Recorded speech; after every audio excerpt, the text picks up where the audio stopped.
अवधूत परिजन कृष्ण चैतन्य देवम राधा कृष्ण पादन सहगण ललिता श्री विशाखानितां विशम हे कृष्ण करुणा सिंधु दीनबंधु जगत्पते गोपेश गोपिकान्त राधाकान्त नमोस्तुते तप्त कंचन गौरांगी राधे वृंदावनेश्वरी विश्वभानुसुत देवी प्रणमामि हरे प्रिये पञ्चकल्पतरुभ्यश्च कृपासिन्धुभ्यो एव च पतितानां पावनेभ्यो वैष्णवेभ्यो नमो नमः। ॐ नमो भगवते वासुदेवाय। ॐ नमो भगवते वासुदेवाय। ॐ नमो भगवते वासुदेवाय। नारायणं नमस्कृतं नरं चैव नरोत्तमं देवीं सरस्वतीं व्यासं ततो जयमुदीरये। अष्टप्रश्रवद्रेषु नित्यं भगवत सेवया भगवतेरुत्तम श्लोके भक्तिर्भवति नैष्ठिकीम् मूकं करोति वासलं पङ्गुलङ्घयते गिरिं यत्कृपातमहं वन्दे परमानन्दमाधवं श्रीगुरुदिनतारिणं श्रीचैतन्येश्वरं हरि ओं तत्सत् हरि ओं तत्सत् हरि ओं तत्सत्। नमो विष्णुपादाय कृष्णपृष्ठाय भूतले श्रीमते जय पताका स्वामिनीति नामिन् नमो आचार्यपादाय निताय कृपा पदायिने गौरकथा नमोदाय नगर ग्राम तारिणे। আমি আমার পরমার্থ গুরুদেব শ্রীল জয়পতাকা স্বামী গুরু মহারাজের চরণ কমলে সশ্রদ্ধ প্রণতি নিবেদন করছি এবং আশীর্বাদ ভিক্ষা করছি যেন আমরা আমার গুরুদেবের পরম ইচ্ছা আশীর্বাদে এবং বৈষ্ণবদের আশীর্বাদে আমরা চৈতন্য চরিতামৃত লীলা শ্রবণ করতে পারি এবং আলোচনা করতে পারি। তো চৈতন্য চরিতামৃত চৈতন্য মহাপ্রভু শিক্ষা যে কত গুরুত্বপূর্ণ, তো সেটা এখানে হয়েছে, প্রতিফলিত হয়েছে যে শাস্ত্রে বলতেছে যে তিনটা গ্রন্থ নিয়ে আপনি হেলা উঠতেছেন। তো আপনার হাতে গীতা আছে, ভাগবতম আছে, আর চৈতন্য চরিতামৃত আছে। তো বন্যা হচ্ছে, তো আপনি একটা সিঁড়ি দিয়ে 3 তলায় উঠতেছেন, তা ভারে উঠতে পারতেছেন না, তা একটা গ্রন্থ ছেড়ে দিবেন আপনি। তা একটা গ্রন্থ ছেড়ে দিবেন, তাহলে কোনটা দিবেন? তা বলছে প্রথমে গীতাটা ছেড়ে দিবেন, তারপরে আবার উপরে উঠতেছেন, আবার উপরে উঠতেছেন, উঠতে উঠতে আরো কষ্ট হচ্ছে, তখন আপনার বলছে আবার একটা গ্রন্থ ছেড়ে দিবেন। তো সেটা হলো বলছে যে ভাগবতম। আর বলছে আপনার কাছে থাকবে লাস্ট পর্যন্ত চৈতন্য চরিতামৃত। তো কেন এরকম বলা হয়েছে? যা আমাদের শাস্ত্রে আমরা দেখতে পাই যে গীতা রূপ নৌকা, ভাগবতম রূপ সেতু, আর চৈতন্য চৈতামৃত অধ্যয়ন করলে আপনি বালুচরের মতো হাঁটিয়া পার হবেন বালুচর। এই শ্লোক আছে সব সুন্দর সুন্দর। তো আমরা গীতা অধ্যয়ন করলে ভব নদী পার হব, সেটা নদী গীতারূপ নৌকার মাধ্যমে, আর সেটা অবলম্বন করলে। আর ভাগবতম অধ্যয়ন করলে আমরা ভব নদী পার হতে পারবো সিঁড়ির মাধ্যমে, সেতুর মাধ্যমে। আর চৈতন্য চরিতামৃত আমরা পাঠ করলে এবং হরিনাম সংকীর্তন করলে, চৈতন্য মহাপ্রভুর দেখানো পথ অবলম্বন করলে আমরা হাটিয়া পার হব এ বালুচর, ভবসাগর। তো প্রথম পরিচ্ছেদে চৈতন্য মহাপ্রভু হচ্ছেন যে শ্রী রাধা কৃষ্ণের মিলিত তনু বলা হয়েছে। ব্রজেন্দ্র নন্দন যেই শশীসুত হইল সেই, বলরাম হইল নিতাই। তো ব্রজেন্দ্র নন্দন শ্রীকৃষ্ণ স্বয়ং হলো চৈতন্য মহাপ্রভু। আর চৈতন্য মহাপ্রভুর দেহটা রাধারানীর মানে অঙ্গকান্তি, তাই এখানে বলা হচ্ছে যে শ্রী শ্রী রাধা কৃষ্ণের মিলিত তনু। তিনি হচ্ছেন গভীর নিষ্ঠা সহকারে শ্রী রূপ গোস্বামী পদাঙ্ক অনুসরণকারী ভক্তদের জীবন। মানে যারা নিষ্ঠা সহকারে রূপ গোস্বামীর অনুসরণ করেন, রূপ গোস্বামী, সনাতন গোস্বামী, তো রঘুনাথ গোস্বামী, তো তাদের অনুসরণ করেন, তাদের প্রাণ হলো শ্রী চৈতন্য মহাপ্রভু। আর এই রূপ আর সনাতন গোস্বামী হলো চৈতন্য মহাপ্রভুর অত্যন্ত প্রিয় পার্ষদ এবং অনুগামী। আর এই চৈতন্য চৈতামৃত রচনা করেছেন এই রূপ গোস্বামী শিষ্য, এবং রঘুনাথ গোস্বামী শিষ্য হলো কৃষ্ণদাস কবিরাজ।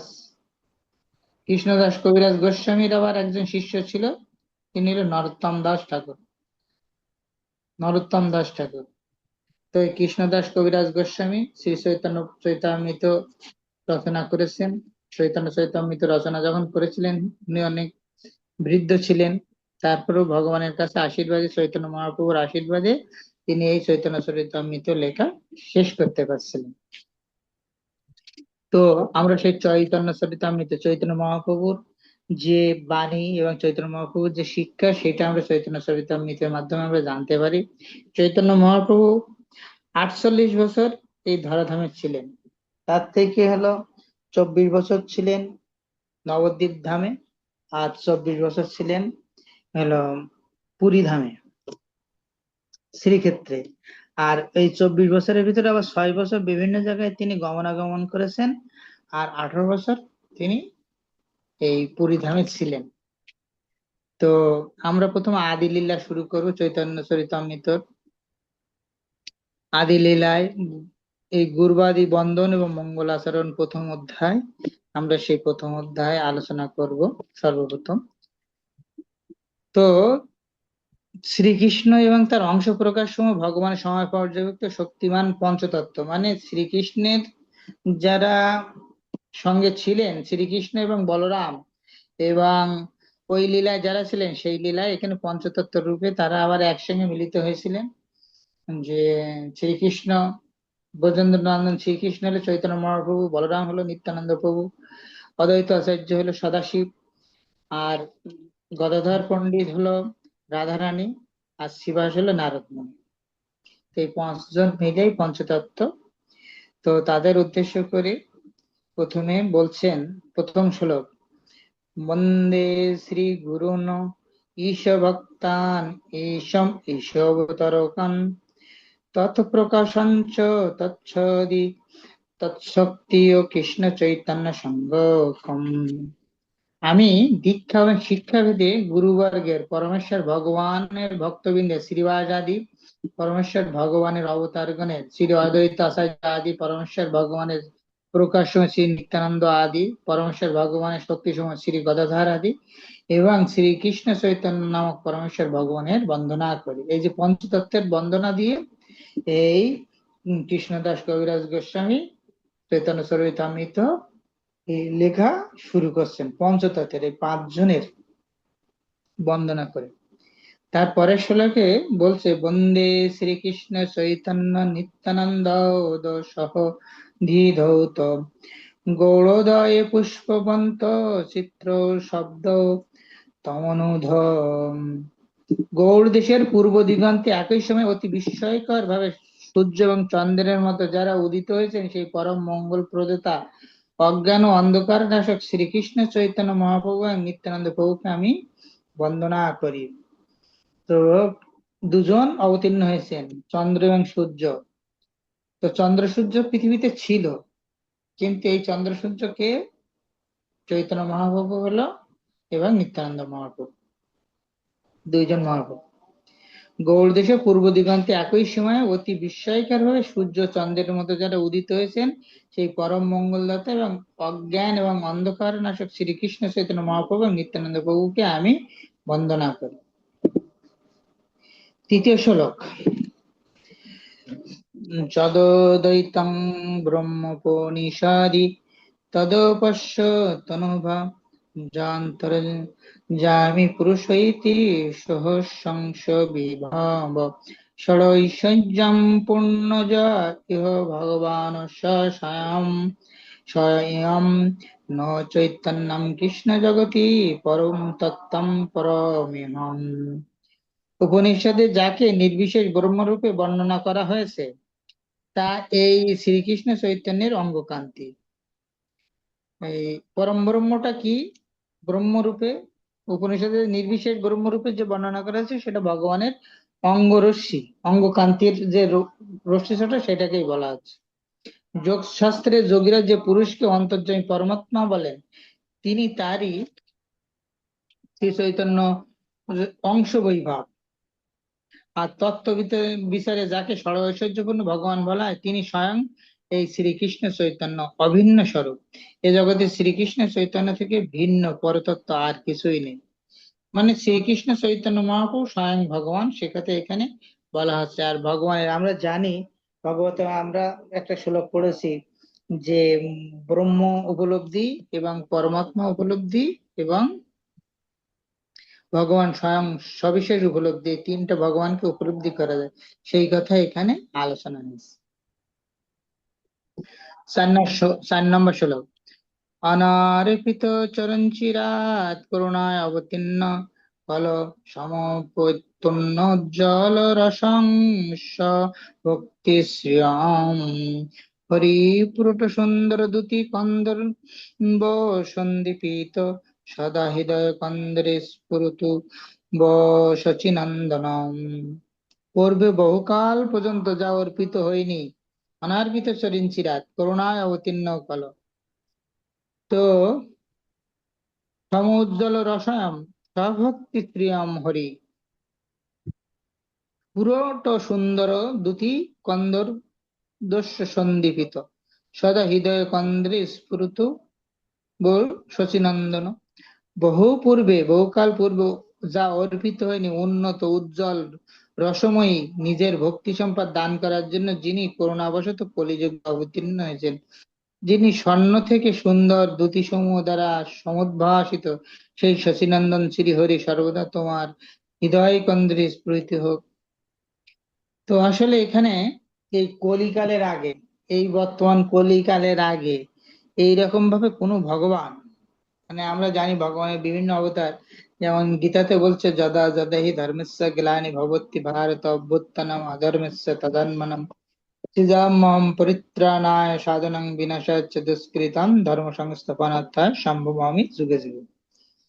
যখন পৃথিবীতে অধর্ম বেড়ে যায়, তখন আমি ধর্ম স্থাপন করার জন্য পৃথিবীতে অবতীর্ণ হয় এবং সাধুদের রক্ষা করে থাকি এবং ধর্ম স্থাপন করে থাকি যুগে যুগে। তো ভগবান যুগে যুগে পৃথিবীতে অবতীর্ণ হয়েছেন।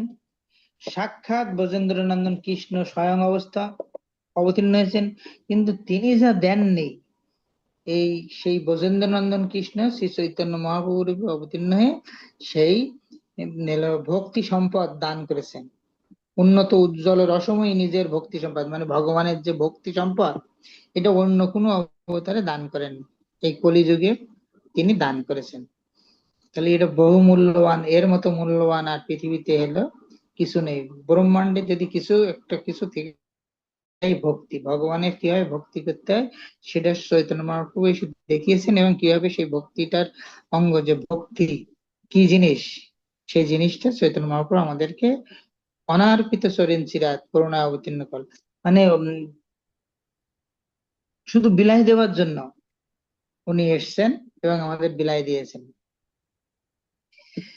তো সেই শচীনন্দন শ্রী হরি সর্বদা তোমাদের হৃদয় কন্দরে স্ফুরিত হোক। আমাদের সবার হৃদয়ে যেন সেই শচীনন্দন গৌর হরি সবসময় থাকেন এবং নৃত্য করেন, হরিনাম সংকীর্তনের সঙ্গে সঙ্গে যেন নৃত্য করেন, সেই কথা বলছেন এই কৃষ্ণদাস কবিরাজ মহারাজ। এটা বন্দনা করছে, গুরু বন্দনা করছে এবং মঙ্গলাচরণ করছে। রাধা কৃষ্ণ প্রণয় বিকৃতি হলাদিনী শক্তি রশ্মা দিকান্ত না অবধি ভূপি পুরা দেহ ভেদম গত চৈতন্যক্ষম প্রকট মধুনা তদস্তায়ম চৈকমা চৈকম্যপ রাধা ভবদূতি সুবলিতম নৌমি কৃষ্ণ স্বরূপম।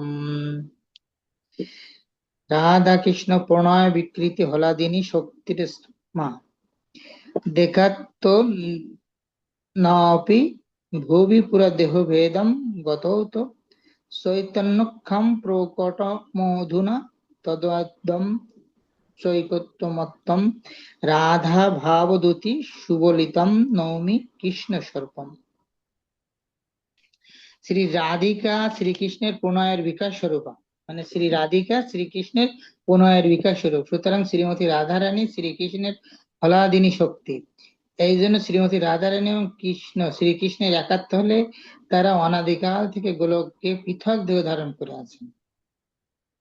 এখন সেই দুই চিন্ময় দেহ পুনরায় একত্রে যুক্ত হয়ে শ্রী চৈতন্য নামে প্রকট হয়েছেন। কি অপূর্ব! মানে রাধা কৃষ্ণের যেটা আলাদা আলাদা আমরা বিগ্রহ দেখি, সেই দুজন হঠাৎ করে এক হয়ে গেছেন। শ্রীমতী রাধারানীর সেই ভাব কান্তিযুক্ত শ্রীকৃষ্ণ স্বরূপ শ্রীকৃষ্ণ চৈতন্যকে আমি প্রণতি নিবেদন করি। শ্রী রাধা প্রণয় মহিমা কিদোষ বানয় বা সদ্ধ জনাদ্মুদ মধুরিমা কিদিশ্য বা মোদীয় সক্ষচ্ছন্সস্য মদনুভবত কিদিশম্বেতি লোভম তত্তদ্বদ্বাঢং সমজনি শচীগর্ভ সিধৌ হরিন্দো। শ্রী রাধার প্রেমের মহিমা কি রকম, সেই প্রেমের দ্বারা শ্রী রাধা আমার যে অদ্ভুত মাধুর্য আস্বাদন করেন, সেই মাধুর্য বা কি রকম, আমার মাধুর্য আস্বাদন করে শ্রী রাধা যে সুখ অনুভব করেন, মানে আমার মানে এখানে কৃষ্ণের যে মাধুর্য, সেই সুখ বা কি রকম, সেই সমস্ত বিষয়ে লোভ জন্মানোর ফলে শ্রী রাধার ভাবযুক্ত হয়ে শ্রীকৃষ্ণ রূপ চন্দ্র শশীগর্ভ সিন্ধুতে আবির্ভূত হয়েছেন। মানে শ্রীকৃষ্ণ শশী মায়ের গর্ভে অবতীর্ণ হয়েছেন। রাধার যে কৃষ্ণের কাছে যে প্রণয়, যে মাধুরী আস্বাদন করেছিলেন, সেটা কেমন, সেটা আস্বাদন করার জন্য ভগবান শ্রীকৃষ্ণ স্বয়ং চৈতন্য মহাপ্রভু শশী গর্ভে আবির্ভূত হয়েছেন। সংকর্ষণ করণতস্যাই গর্ভোৎসাই সপবিদ্ধিসাই শেষাংশ যশাংশ কলাশ নিত্য নন্দক্ষর রাম শরণাম মমানস্তু। সংকর্ষণ কারণস্যই বিষ্ণু, গর্ভস্যই বিষ্ণু, ক্ষীরোৎসই বিষ্ণু, অনন্তদেব যার অংশ ও কলা, সেই শ্রী নিত্যানন্দ নামক বলরাম আমার আশ্রয় হোক। এখানে হলো নিত্যানন্দ প্রভুর কথা বলছেন যে আদি সংকর্ষণ বা কারণস্যই বিষ্ণু, গর্ভস্যই বিষ্ণু, ক্ষীরোৎসই বিষ্ণু, অনন্তদেব যার অংশ, যার অংশ মানে সেই নিত্যানন্দ নামক বলরাম আমার আশ্রয় হোক। মানে বলরাম স্বয়ং নিত্যানন্দ প্রভু, এবং তার আশ্রয় এটাই প্রার্থনা করছি।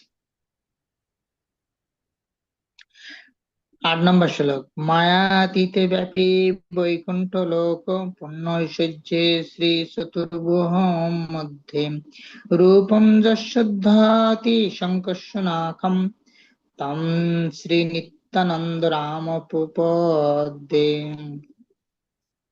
মায়াতীত সর্বব্যাপক বৈকুণ্ঠ লোকে বাসুদেব, সংকর্ষণ, প্রদ্যুম্ন, অনিরুদ্ধ এই পূর্ণ ঐশ্বর্য সমাজে চতুর্ভুজের মধ্যে যিনি সংকর্ষণ রূপে বিরাজমান, সেই নিত্যানন্দ স্বরূপ বলরামের শ্রী চরণ কমলে আমি প্রণতি নিবেদন করি।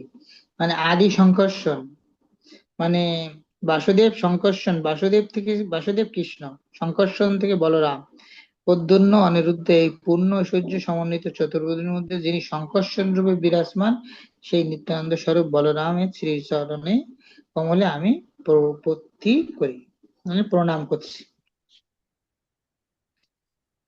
তো 9ম শ্লোক। মায়া ভক্ত জগু সঙ্গাশ্রয়ঙ্গ সেতে সাক্ষাৎ কারণাদ্ভুতধি মধ্যে যস্য কাংস শ্রী পুমনাদিদেব স্থাম শ্রী নিত্যানন্দ রাম প্রপদে। ব্রহ্মাণ্ড সমূহের আশ্রয় রূপ এবং মায়া শক্তির অধিষ্ঠার কারণ সমুদ্র সাদী সাহিত্য আদি পুরুষ কারণস্যই বিষ্ণু, যার এক অংশ, সেই শ্রী নিত্যানন্দ রূপী বলরামের শ্রী চরণ কমলে আমি প্রপত্তি প্রপত্তি করি। কারণ সমুদ্রে শুইয়াছেন কারণস্যই বিষ্ণু, তো সেই বিষ্ণুর অংশ শ্রী নিত্যানন্দ রূপী বলরামের শ্রী চরণ কমলে আমি প্রপত্তি করি। আর এই যে বিষ্ণু যেখানে শুয়ে রয়েছে, সেই যে হলো ধারণ করে রাখছে যে সহস্র নাগ বিশিষ্ট যে সংকর্ষণ, সেই আদি সংকর্ষণ, সেই নিত্যানন্দ রূপী বলরামের শ্রী চরণ কমলে আমি প্রণতি করি।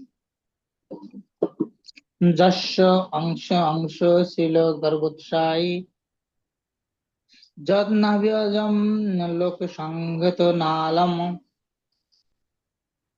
শ্রুতিকা ধাম ধাতু তমসি নিত্যানন্দ রামম প্রপন্দে। যার নাভিপদ্মের নাল লোক স্রষ্টা ব্রহ্মা শ্রুতিকা ধার লোক সমূহের বিশ্রাম স্থান, সেই গর্ভস্বই বিষ্ণু যার অংশের অংশ, সেই নিত্যানন্দ রামকে আমি সশ্রদ্ধ প্রণতি নিবেন। যস্য অংশ অংশ পর আত্মা নিখিলাম অখিলাম কোষ্ঠ শ্রী বিষ্ণাবি দুগ্ধাধিশায় খৌনি ভট্ট যৎকলা সোপর্ণন্ন স্তম শ্রী নিত্যানন্দ রাম উপপদে। যার অংশাতি অংশের অংশ হচ্ছেন ক্ষীর সমুদ্রের সাহিত্য ক্ষীরোৎসাহী বিষ্ণু, সেই ক্ষীরোৎসাহী বিষ্ণু হচ্ছেন সমস্ত জীবের হৃদয়ে বিরাজমান পরমাত্মা এবং সমস্ত ব্রহ্মাণ্ডের পালনকর্তা, এবং পৃথিবী ধারণকারী শেষনাগ হচ্ছেন যার কলা, সেই নিত্যানন্দ রূপী বলরামের শ্রী চরণ কমলে আমি প্রপত্তি করি। তো এখানে বলছেন যে যার অংশতি অংশ হচ্ছেন ক্ষীর সমুদ্রের সাহিত্য ক্ষীরোৎসাহী বিষ্ণু, সেই ক্ষীরোৎসাহী বিষ্ণু হচ্ছেন সমস্ত জীবের হৃদয়ে বিরাজমান পরমাত্মা এবং সমস্ত ব্রহ্মাণ্ডের পালন করতে এবং পৃথিবী ধারণকারী শেষ নাগ হচ্ছেন তার পালা, সেই নিত্যানন্দ রূপী বলরামের শ্রী চরণ কমলে আমি প্রপত্তি করি। 12 নম্বর শ্লোক। মহাবিষ্ণু জগৎকর্তা মায়ায়া সৃজোত্তদা তস্যাবতার এবায়ম অদ্বৈতাচার্যীশ্বরম। যে মহাবিষ্ণুর মায়া শক্তি দ্বারা এই জগৎ সৃষ্টি করেছেন, তিনি জড় জগতের সৃষ্টিকর্তা, সেই অদ্বৈতাচার্য ঈশ্বর তারই অবতার। অদ্বৈতং হরিণা অদ্বৈতম আচার্যম ভক্তি শশাঙ্গত ভক্ত অবতারাম ঈশম তম অদ্বৈত আচার্যম আশ্রয়ে। ভগবান শ্রীহরি থেকে অভিন্ন তত্ত্ব বলে তার নাম অদ্বৈত, এবং ভক্তি তত্ত্ব শিক্ষা দেন বলে তিনি আচার্য নামে খ্যাত। সেই ভক্ত অবতার অদ্বৈত আচার্যকে, ঈশ্বরকে আমি আশ্রয় করি। পঞ্চতত্ত্বের এই তিনজনকে প্রথমে প্রণাম করছেন। 14 নম্বর 14। পঞ্চতত্ত্বকম কৃষ্ণং ভক্ত রূপ স্বরূপকম ভক্তবতনং ভক্তং নমামি ভক্ত শক্তিকম। আমরা পঞ্চতত্ত্বের যে প্রণাম করি, প্রণাম মন্ত্র বলি, সেটা এখানে বলছে। পঞ্চতত্ত্বকম কৃষ্ণং ভক্ত রূপ স্বরূপকম ভক্ত অবতারম ভক্তং নমামি ভক্ত শক্তিকম। মানে ভক্ত রূপ, ভক্ত স্বরূপ, ভক্ত অবতার, ভক্ত এবং ভগবত ভক্ত শক্তি, এই পঞ্চতত্ত্ব শ্রীকৃষ্ণকে প্রণতি। পাঁচজনকে: চৈতন্য মহাপ্রভু, নিত্যানন্দ প্রভু, অদ্বৈত আচার্য শ্রী গদাধর আর শ্রীবাস। জয়তাং সুরত পঙ্গ মম মন্দম তে গতি মৎসর্বস্ব পদম ভজৌজ রাধা মদন মন। আমি পঙ্গু ও মন্দমতি, যারা আমার একমাত্র গতি, যাদের পাদপদ্মে আমার সর্বধন, সেই পরম কৃপা রাধা মদন মোহন জয়যুক্ত। এটা মদন মোহনের প্রণাম মন্ত্র। হরে কৃষ্ণ।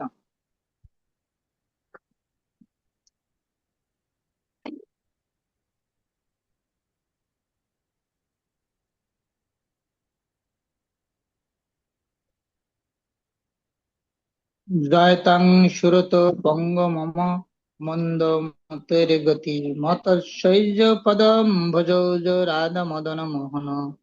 মানে বলছে আমি পঙ্গু এবং মন্দমতি, যারা আমার একমাত্র গতি, যাদের পাদ পদ্ম আমার সর্বস্বধন, সেই পরম কৃপালু রাধা মদন মোহন জয়যুক্ত। রাধা মদন মোহনের প্রণাম মন্ত্র এটা। মানে আমরা তো ভগবান রাধা কৃষ্ণের প্রণাম বলি, এটা মদন মোহন যে বিগ্রহ আছে যেখানে যদি প্রণাম করা হয়, তাহলে এই প্রণাম মন্ত্র আমরা বলতে পারি। দিব্যাদ বৃন্দারণ্য কল্পদ্রুম অদয়ীম শ্রীমত রত্ন আগর সিংহাসন শ্রীমত রাধা শ্রীল গোবিন্দ দেব পৃষ্ঠ অলিভি সেব্যমান সরামি। জ্যোতির্ময় শোভাবিষ্ট বৃন্দাবনে অরণ্যে কল্প বৃক্ষতলে রত্ন সিংহাসনের উপরে উপবিষ্ট শ্রী রাধা গোবিন্দ, যাদের অন্তরঙ্গ পশ্চাৎবৃন্দ প্রতীক সেবিত হচ্ছেন, আমি তাদের স্মরণ করি। এটা হলো রাধা গোবিন্দের প্রণাম মন্ত্র। দরজা খোলা আছে, কে?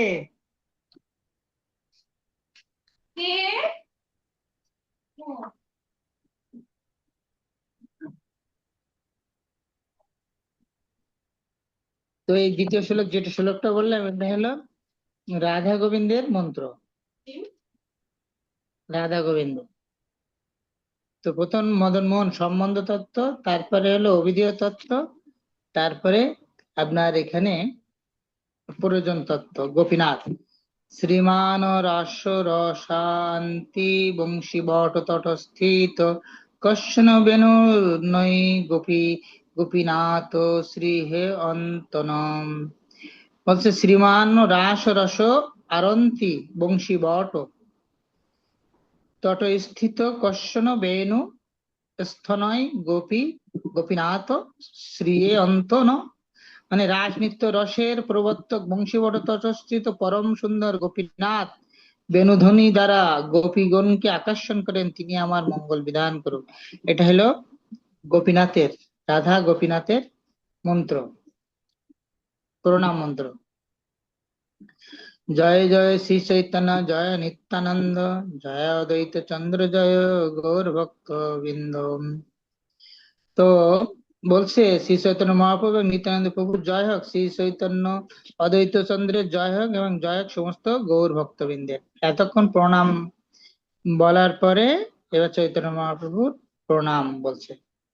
এতক্ষণ বলছে যে রাধা মাধব কিংবা রাধা মদন মোহন এবং নিত্যানন্দ প্রভু কিংবা অদ্বৈত আচার্য এনারা কারা, কৃষ্ণ লীলায় এনারা কারা ছিল, সেই সম্পর্কে এতক্ষণ এই কৃষ্ণদাস কবিরাজ মহারাজ ব্যাখ্যা করলেন। আমরা যে চৈতন্য মহাপ্রভুর যে ভজনা করব, এই চৈতন্য মহাপ্রভুটা কে, সেইটা এই যে আমরা 17টা মানে 17টা যে আগে আমরা শ্লোক পড়লাম, এই শ্লোক গুলোতে শ্রীকৃষ্ণ এবং বলরাম এবং যে কারণস্বই বিষ্ণু ক্ষীরস্বই বিষ্ণু এবং সংকর্ষণ অনিরুদ্ধ, এই যে সমস্ত আমরা লীলাগুলো সম্পর্কে জানি, ভগবানের বিভিন্ন অবতারের কথা আমরা জানি, সাক্ষাৎ সে তাদের যে অংশ, অংশ না সাক্ষাৎ তারাই যে এলে এই যে চৈতন্য চৈতামৃতে মানে এই যে কলিকালে অবতীর্ণ হয়েছে, সেইটা আমরা এতক্ষণ জানলাম। তো তারপরে জানার পরে এবার প্রণাম করছেন, জয় জয় শ্রী চৈতন্য জয় নিত্যানন্দ জয় দ্বৈত চন্দ্র জয় গৌর ভক্তবৃন্দ। শ্রী চৈতন্য মহাপ্রভু এবং শ্রী নিত্যানন্দ প্রভু জয় হোক, শ্রী অদ্বৈত চন্দ্রের জয় হোক, জয় হোক সমস্ত গৌর ভক্তবৃন্দের, মানে যারা এই গৌরাঙ্গ মহাপ্রভুর ভক্ত তাদেরও জয়। এই তিন ঠাকুর গৌরীকে করিয়াছেন আত্মসাৎ, এই তিনের চরণ বন্দে তিনে মোর নাথ। মানে বলছেন বৃন্দাবনে এই তিন বিগ্রহ মদন মোহন, গোবিন্দ আর গোপীনাথ গৌড়ীয় বৈষ্ণবদের শ্রী চৈতন্য মহাপ্রভু ভক্তবৃন্দের হৃদয় জয় করেছেন।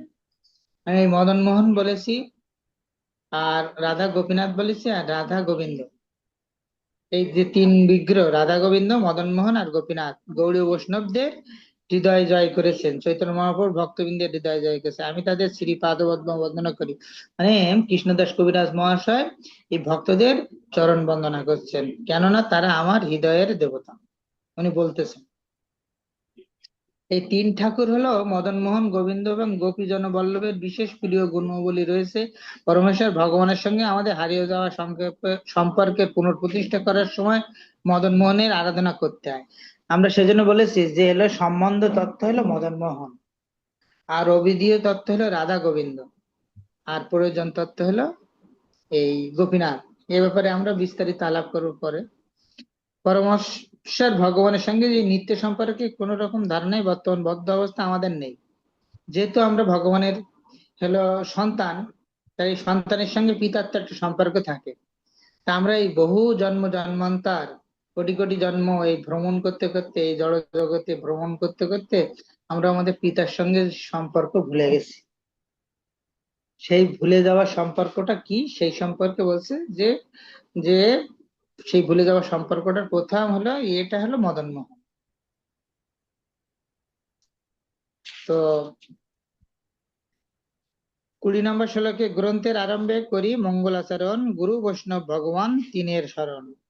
এই গ্রন্থ রচনার প্রারম্ভে আমি শ্রী গুরুদেব, বৈষ্ণব বৃন্দ এবং পরমেশ্বর ভগবানের স্মরণের মাধ্যমে মঙ্গলাচরণ করছি। তিনের স্মরণে হয় বিঘ্ন বিনাশন, অনাশে হয় নিজ বাঞ্ছিত পূরণ। এই তিন বিগ্রহের স্মরণে সমস্ত বিঘ্ন দূর হয়।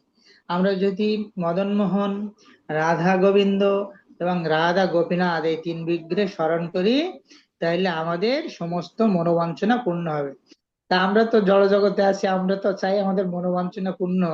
যদিও বৈষ্ণবরা কি মনোবাঞ্ছনা করে, বৈষ্ণবরা মনোবাঞ্ছনা করে যেন আমাদের জন্মে জন্মে কৃষ্ণের চরণ আমরা মানে মনে রাখতে পারি, হৃদয়ে যেন ধারণ করতে পারি। আমাদের তো বৈষ্ণবদের কি ইচ্ছা অভিলাষ, ধন চাই ধনং দেহি মানং দেহি। তো আমরা তো বৈষ্ণবরা, আমি তো চাই অবশ্যই এরকম, আপনারা চান না। তো যারা জড় জগতে কিছু চায়, বলছে যে শিবের আরাধনা করলে শিবের ভক্তরা কত ধনী হয়ে যায়।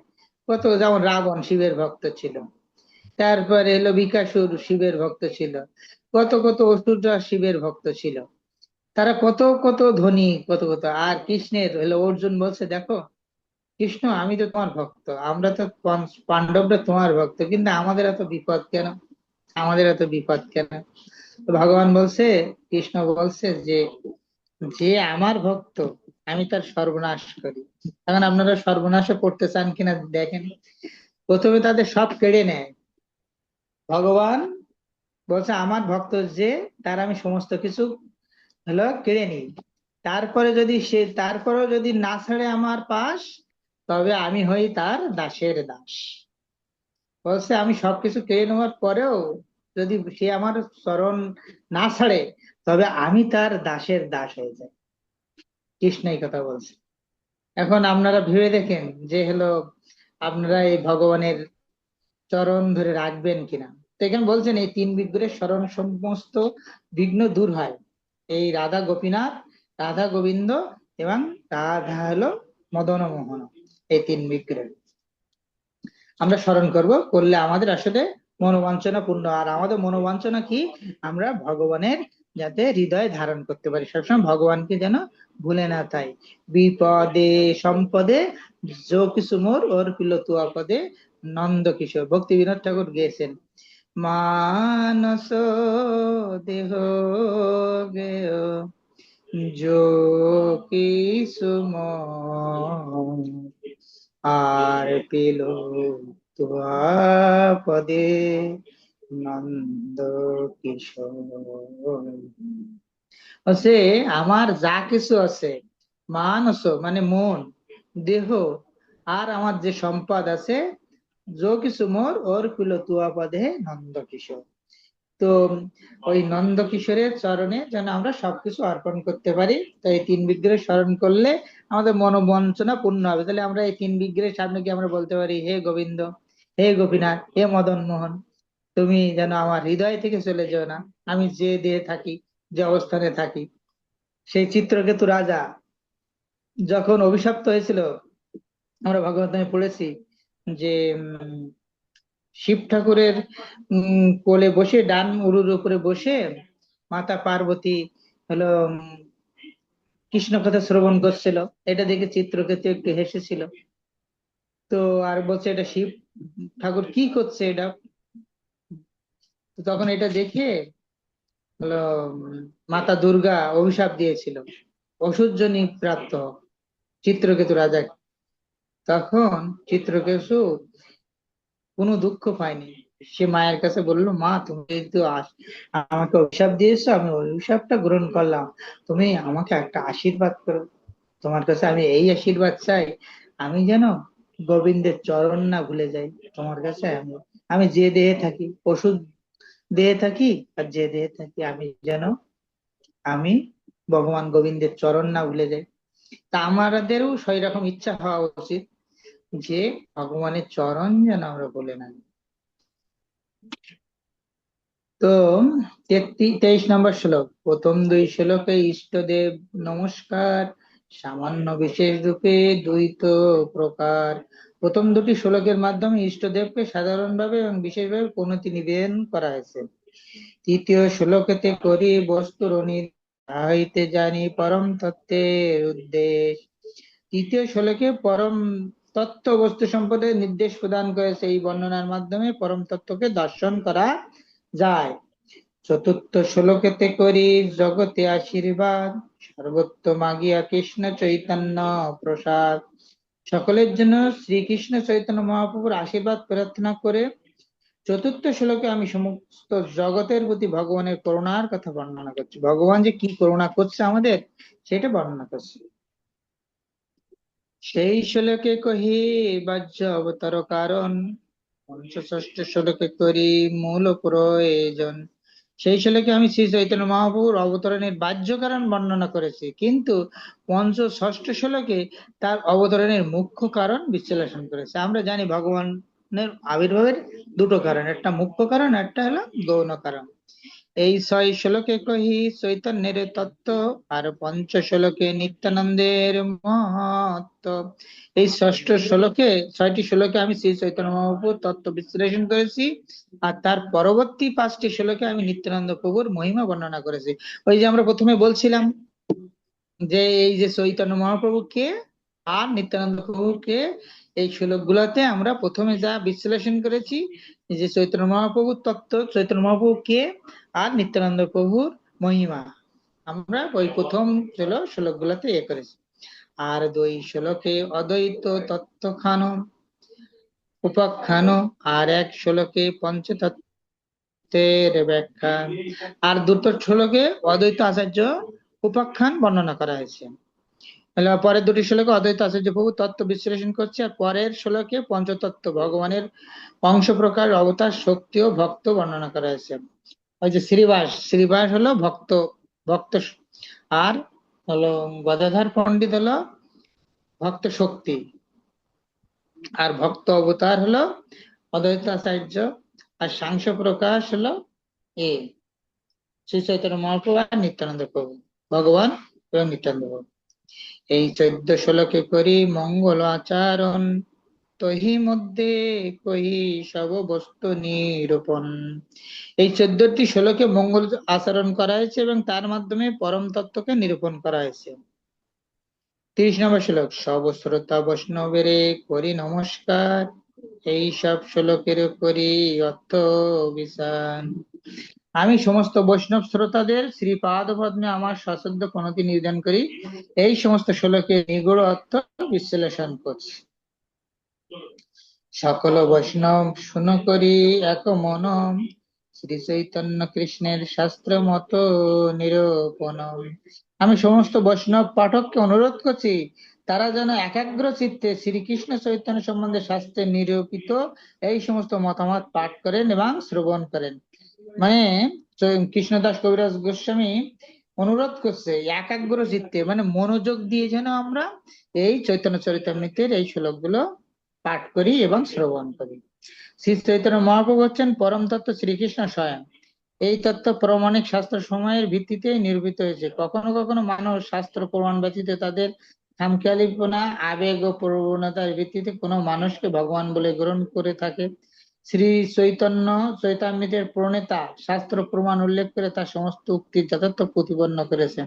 এইভাবে তিনি প্রতিপন্ন করেছেন যে শ্রী চৈতন্য মহাপ্রভু হচ্ছেন পরমেশ্বর ভগবান। কৃষ্ণ গুরু ভক্ত শক্তি অবতার প্রকাশ, কৃষ্ণ ঈশ্বর রূপে করেন বিলাস। শ্রীকৃষ্ণ গুরুদেব, ভক্ত, ভক্তি, অবতার এবং অংশ প্রকাশ, এই 6টি রূপে ভগবানের শ্রীকৃষ্ণ তার লীলাবিলাস করেন। ভগবান কয়টা রূপে তাহলে লীলাবিলাস করেন আমরা এটা জানলাম, 6টি রূপে। শ্রীকৃষ্ণ গুরুদেব, ভক্তি, শক্তি, অবতার এবং অংশ প্রকাশ, এই 6 রূপে লীলাবিলাস করেন। এই 6 তত্ত্বের করি চরণ বন্দন, প্রথমে সামান্য করি মঙ্গলাচরণ। আমি সর্বপ্রথমে এই 6 তত্ত্বের শ্রীপাদ পদ্ম বন্দনা করি এবং তাতে শুভ আশীর্বাদ প্রার্থনা করে মঙ্গলাচরণ করি। বন্দে গুরু নিশ ভক্ত নিশম সবতর কারণম তৎপ্রকাশাঞ্চ তৎশক্তি কৃষ্ণ চৈতন্য সঙ্গকম। আমি দীক্ষা এবং শিক্ষা হইতে গুরুবর্গের, পরমেশ্বর ভগবান ভক্তবৃন্দের, পরমেশ্বর ভগবানের অবতার করে, পরমেশ্বর ভগবানের প্রকাশ সময়ের, পরমেশ্বর ভগবানের শক্তি সময়ের এবং শ্রীকৃষ্ণ চৈতন্য নামক পরমেশ্বর ভগবানের বন্দনা করি। মন্ত্র গুরু আর যত শিক্ষা গুরুগণ, তার চরণ আগে করিয়ে বন্দন। মন্ত্র গুরু এবং সমস্ত শিক্ষাগুরু শ্রী পাদপদ্মে আমি সর্বপ্রথমে আমার সশ্রদ্ধ প্রণতি নিবেদন করি। আমাদের গুরু তো দুই রকম, শিক্ষাগুরু এবং দীক্ষাগুরু। শিক্ষাগুরু আমাদের একের অধিক থাকতে পারে, কিন্তু মন্ত্রগুরু বা দীক্ষাগুরু হলো আমাদের একজন, আর দীক্ষাগুরু স্বয়ং কৃষ্ণের অভিন্ন রূপ।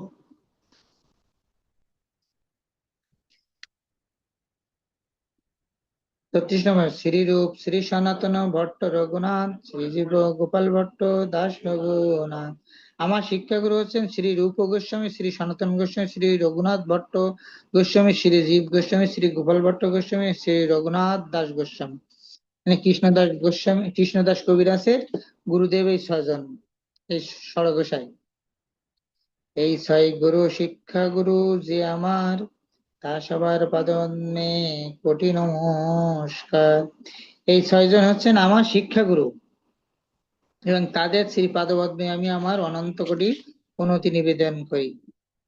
এই ছয় গোসাই শিক্ষাগুরু রূপে স্বীকার করে এই গ্রন্থের প্রণেতা স্পষ্ট বুঝিয়ে দিয়েছেন, তাদের অনুগত্য ব্যতীত গৌড়ীয় বৈষ্ণব বলে স্বীকৃতি লাভ করা যায় না। আমরা এই যে ষড়গোস্বামীদেরকে বাদ দিয়ে আমরা গৌড়ীয় বৈষ্ণবদের অন্য কোনো উপায় নেই, কারণ রূপ গোস্বামী আমাদের এই ধারাটা রূপানুরূপ ধারা।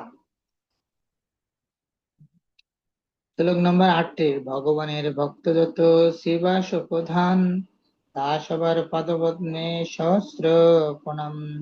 ভগবানের অসংখ্য ভক্ত হয়েছেন, তাদের মধ্যে শ্রীবাস ঠাকুর হচ্ছেন প্রধান।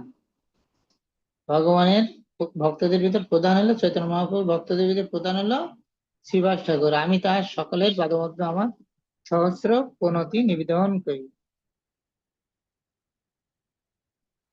শ্লোক নম্বর 39, অদ্বৈত আচার্য প্রভু অংশ অবতার, তার পাদপদ্মে কোটি প্রণতি আমার।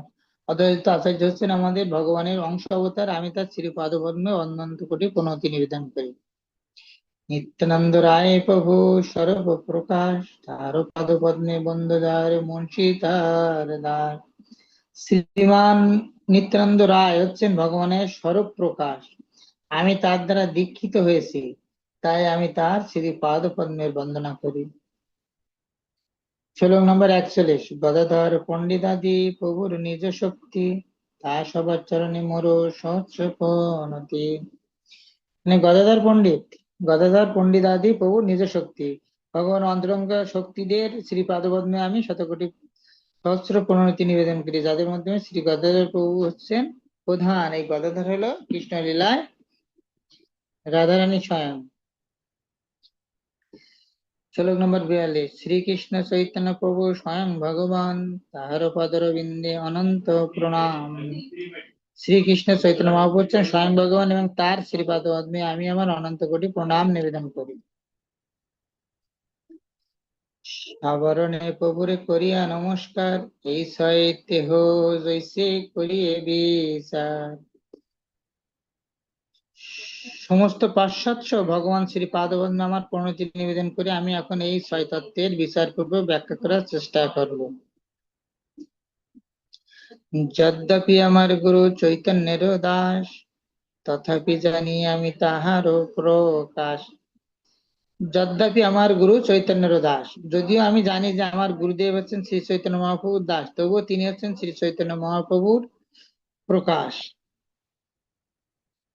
তা প্রতিটি জীব হচ্ছেন পরমেশ্বর ভগবান তাৎপর্য সেবক এবং গুরু রূপে তার সেবক, কিন্তু তবুও শ্রী গুরুদেব হচ্ছেন ভগবানের প্রকাশ। এই বিশ্বাসকে হৃদয়ে দৃঢ়ভাবে ধারণ করলে শিষ্য কৃষ্ণ ভক্তি মার্গে অগ্রসর হতে পারে।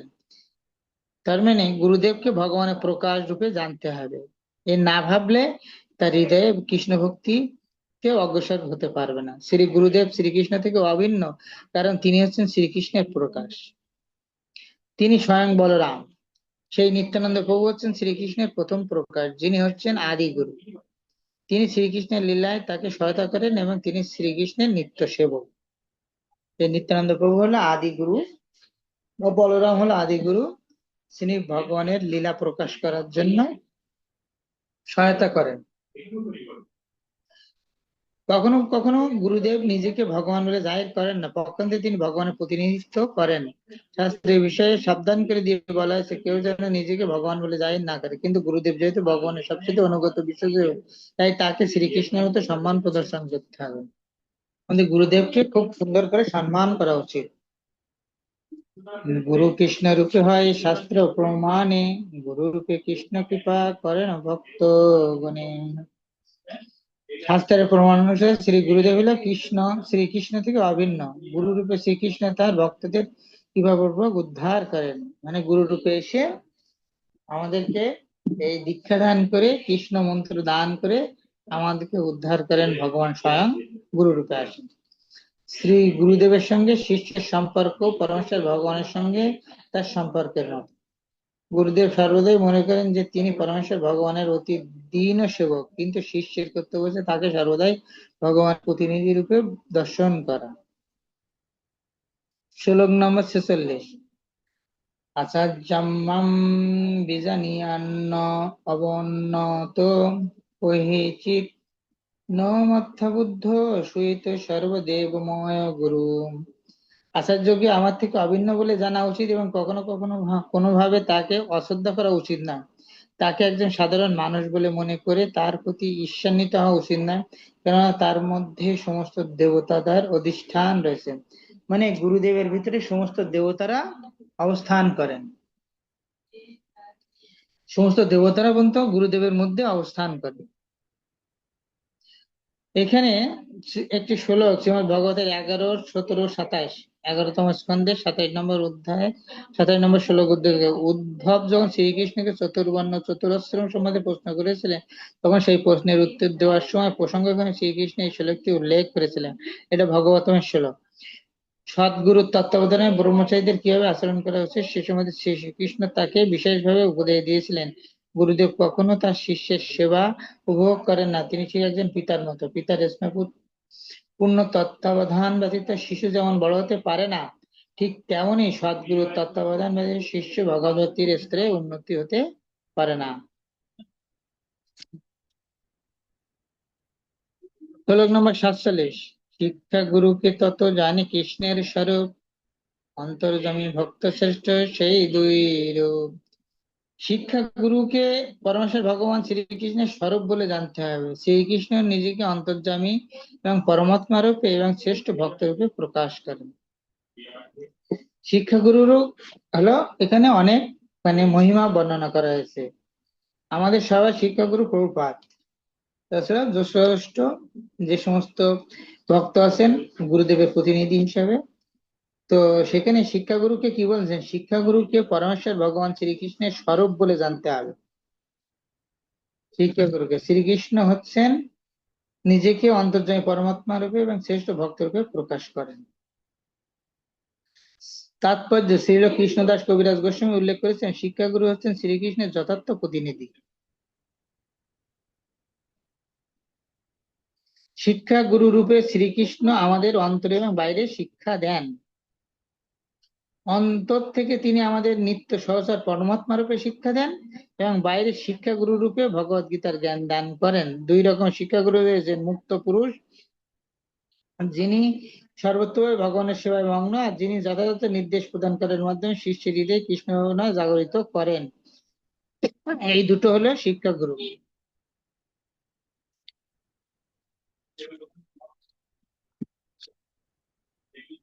শ্লোক নম্বর 48। ন এব উপযন্তি অপচিতম কবাস্তবেশ ব্রহ্মায়ুষপি কৃত মিদ্ধমোদ শরণোন্নত যোন্তরহিত অস্তনো ভূতমা শুভম বিধো নব নান্নাচ্চ চৈতব্য পুষ স্বগতিম বন্যাতি। হে ভগবান, পরমার্থ বিজ্ঞানের কবি এবং অভিজ্ঞ ভক্তরা ব্রহ্মার মতো দীর্ঘায়ু প্রাপ্ত হয়েও আপনার কাছে তাদের কৃতজ্ঞতা ব্যক্ত করতে সমর্থ হন না, কারণ আপনি দেহধারী জীবদের সমস্ত অশুভ বিধৃত করে আপনার কাছে যাওয়ার পথ প্রদর্শন করে বাইরে আচার্য রূপে এবং অন্তরে পরমাত্মা রূপে নিজেকে প্রকাশ করেন। 49 নম্বর শ্লোক। তেষাং সতত যুক্তানাং ভজতাং প্রীতি পূর্বকং দদাতি বুদ্ধি যোগম তাম যেন মামুপজ্জান্তি তে। এই 49 নম্বর শ্লোকটা আমরা গীতাতে পাই। তেষাং সতত যুক্তানাং ভজতাং প্রীতি পূর্বকং দদামি বুদ্ধি যোগম তাম যেন উপজান্তি তে। যারা প্রীতি সহকারে সর্বদা আমার ভজনা করে আমি তাদের যথার্থ বুদ্ধিমত্তা দান করি এবং যার দ্বারা তারা আমার কাছে ফিরে আসতে পারে। এবং ভগবত গীতায় 10ম অধ্যায়ের 10 নম্বর শ্লোকে স্পষ্টভাবে বর্ণনা করা হয়েছে এটা, যে কিভাবে গোবিন্দ দেব তার যথার্থ ভক্তকে শিক্ষাদান করেন। ভগবান এখানে ঘোষণা করেছেন যারা নিরন্তর প্রেমময়ী সেবায় যুক্ত তাদের তিনি ভগবত তত্ত্বজ্ঞানের আলোকের দ্বারা প্রতি অনুরাগ প্রদান করেন। এই দিব্য চেতনা বিকাশের ফলে ভক্ত দাসত্বে পরিণত এবং এভাবেই তিনি তার নিত্য অপরিকৃত রস আস্বাদন করেন। শ্লোক নম্বর 50। যথা ব্রাহ্মণে ভগবান সমুপদিশ্যন ভাবিত ভাবন। পরমেশ্বর ভগবান স্বয়ং ব্রহ্মাকে উপদেশ দান করে তাকে অনুভব করিয়েছিলেন। তো বলছে তাৎপর্যে, God helps those who helps themselves. ভগবান তাদেরকে সাহায্য করেন যারা নিজের সাহায্য করেন। এই ইংরেজি প্রবাদ বাক্যটি পারমার্থিক বিষয়ে প্রযোজ্য। অন্তর থেকে ভগবানের গুরু রূপে সাহায্য করার বহু নির্দেশ শাস্ত্রে রয়েছে। গুরু রূপে তিনি ব্রহ্মাণ্ডের সৃষ্টিকর্তা ব্রহ্মাকে উপদেশ দান করেছিলেন। ব্রহ্মার যখন জন্ম হয় তখন তিনি জানতেন না কিভাবে তার সৃজনী শক্তিকে সৃষ্টিকার্যে নিয়োগ করবেন। আদিতে কেবল শব্দ ছিল, সেই শব্দ তপ শব্দটি স্পন্দিত করছিল। তার অর্থ হচ্ছে পারমার্থিক তত্ত্বজ্ঞান লাভের জন্য তপচর্যা করা। তপচর্যা করা তত্ত্বজ্ঞান লাভের জন্য ইন্দ্রিয় সুখের চেষ্টা থেকে বিরত হয়ে সব রকমের অসুবিধা স্বীকার করতে হবে, তাকেই বলা হয় তপস্যা।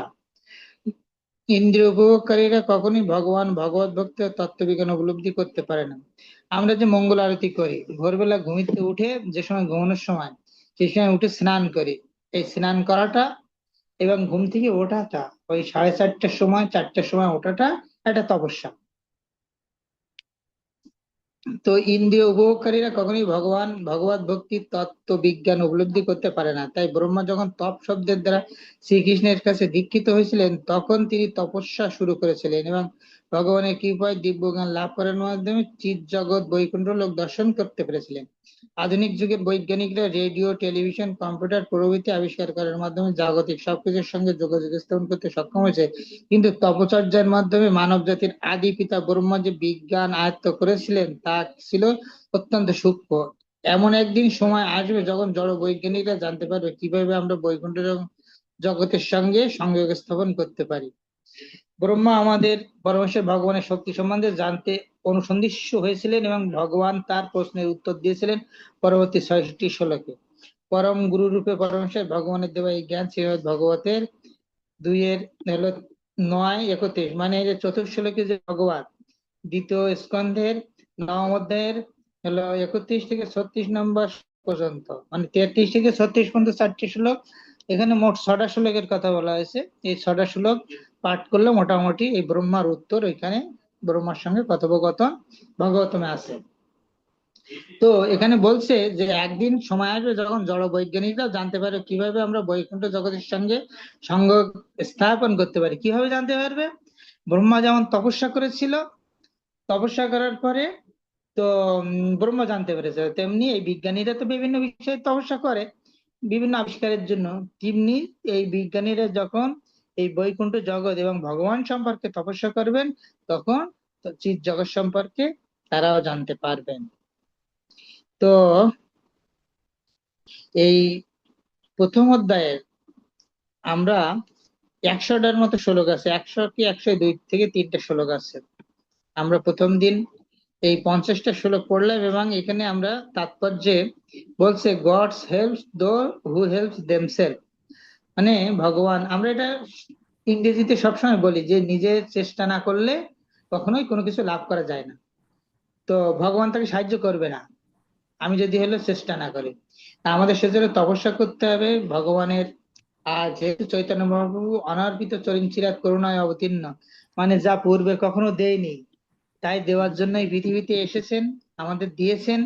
আমরা সেটা ধরে রাখার জন্য তপস্যা করতে হবে, চৈতন্য মহাপ্রভুর দেখানো পথ অবলম্বন করতে হবে। তো এভাবে আমরা কৃষ্ণদাস কবিরাজ গোস্বামী যেভাবে তাদেরকে প্রণতি নিবেদন করেছেন, আমাদেরও সেভাবে ভগবানের বিগ্রহের সেভাবে প্রণতি নিবেদন করা উচিত।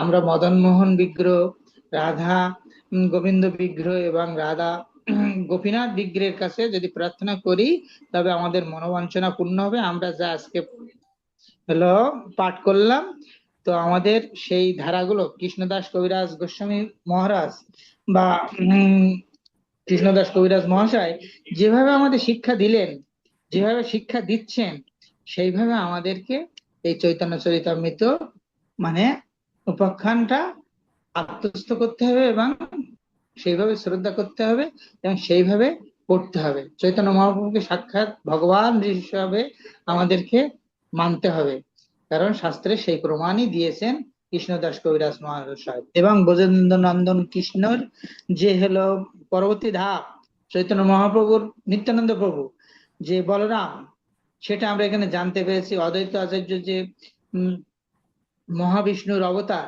সেটা জানতে পেরেছি। তারপরে গদাধর পণ্ডিত পঞ্চতত্ত্বের কে ভক্ত শক্তি, মানে রাধারানীর প্রকাশ।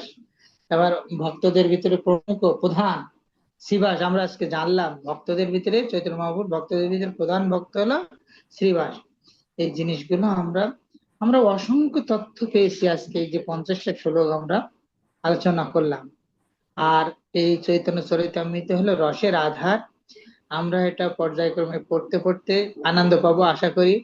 প্রথম দিন আমরা অনেক দিন আমাদের এই গ্যাপ ছিল, আমরা কৃষ্ণ কথা আলাপ করতে করতে আমরা ভক্তি বৈভবের ক্লাস, তারপরে আমাদের আবার মাধুর্য কাদম্বিনী ক্লাস, কিছু ক্লাসের জন্য তারপর রথযাত্রা ফেস্টিভ্যাল,